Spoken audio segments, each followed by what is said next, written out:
ने प्रहलाद को मारने के कई प्रयास किए। विष दिया गया, लेकिन विष्णु की कृपा से वह अमृत बन गया। उसे हाथी के पैरों तले कुचलवाया गया, लेकिन हाथी ने उसे छुआ तक नहीं। सांपों से कटवाने की कोशिश की, लेकिन सांप भी उसे काटने से डर गए। पहाड़ से फेंका गया, लेकिन वह नीचे भूमि पर सौफली आ गिरा। अग्नि में जलाने की कोशिश की अपनी बहन होलिका के साथ, जिसे वरदान था कि वह अग्नि में न जलेगी, लेकिन चमत्कार हुआ और होलिका जल गई, परंतु प्रहलाद सुरक्षित रहा। ड्रीम बिग इंडिया चैनल को लाइक और सब्सक्राइब करना ना भूले। हर बार हिरण्यकश्यप को हार का सामना करना पड़ा, जिससे वह और अधिक क्रोधित होता गया। उसे यह समझ नहीं आ रहा था कि वह जिसे हराने में असमर्थ है, वह कोई देव नहीं बल्कि एक बालक है। अब हिरण्यकश्यप अपना आपा खो चुका था। हिरण्यकश्यप ने प्रहलाद से पूछा, तू बार बार विष्णु का नाम क्यों लेता है?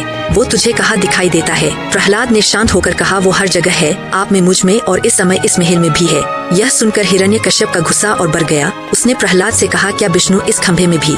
प्रहलाद ने जब हाँ कहा, तो हिरण्यकश्यप ने अपने गधे से उस खंभे पर प्रहार किया। तभी एक भयंकर गर्जना हुई और पूरे महल में अंधकार छा गया। धरती कांपने लगी, दिशाएं डगमगाने लगी, और तभी खंभे से प्रकट हुए भगवान विष्णु का चतुर्थ अवतार नरसिंह अवतार, जो आधा मानव और आधा सिंह थे।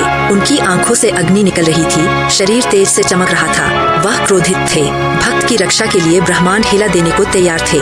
ड्रीम बिग इंडिया, वरदान की मर्यादा और अधर्म का अंत। भगवान नरसिंह ने हिरण्यकश्यप को उठाया। ना धरती पर, ना आकाश में, बल्कि अपनी गोद में। ना दिन था, ना रात संध्या का समय था, ना अस्त्र ना शस्त्र। उन्होंने अपने नुकीले नाखूनों से उसे चीर डाला। ना घर के भीतर, ना बाहर, वह द्वार की चौखट पर थे। इस प्रकार ब्रह्मा का वरदान भी भंग नहीं हुआ और अधर्म का अंत हो गया। हिरण्यकश्यप की मृत्यु के बाद नरसिंह भगवान का क्रोध शांत नहीं हो रहा था। तीनों लोकों में हाहाकार मच गया। सारे देवता, ब्रह्मा, लक्ष्मी, शिव, सबने उन्हें शांत करने की कोशिश की, लेकिन कोई सफल नहीं हुआ। केवल एक ही व्यक्ति था जो कर सकता था। वह था प्रहलाद, जिसके लिए उन्होंने यह रूप लिया था। प्रभु, मैं आपका बालक हूँ, आपकी शरण में हूँ। मेरी भक्ति को स्वीकार करें और आप अपने इस रुद्र रूप को शांत करें। भगवान नरसिंह मुस्कुराए, उनका क्रोध शांत हो गया। उन्होंने प्रहलाद को गोद में लिया और कहा, वत्स, तू मेरे सबसे प्रिय भक्तों में से एक है, और जो तेरी भक्ति करेंगे मैं सदा उनका साथ दूंगा। संदेश और आज का अर्थ, यह कथा केवल पौराणिक नहीं, आज की भी सत्यता है। प्रहलाद का विश्वास और निडर भक्ति हमें सिखाती है कि चाहे दुनिया कितना भी विरोध करे, अगर हमारी श्रद्धा सच्ची हो तो ईश्वर स्वयं हमारी रक्षा करते हैं। हिरण्यकश्यप अहंकार का प्रतीक था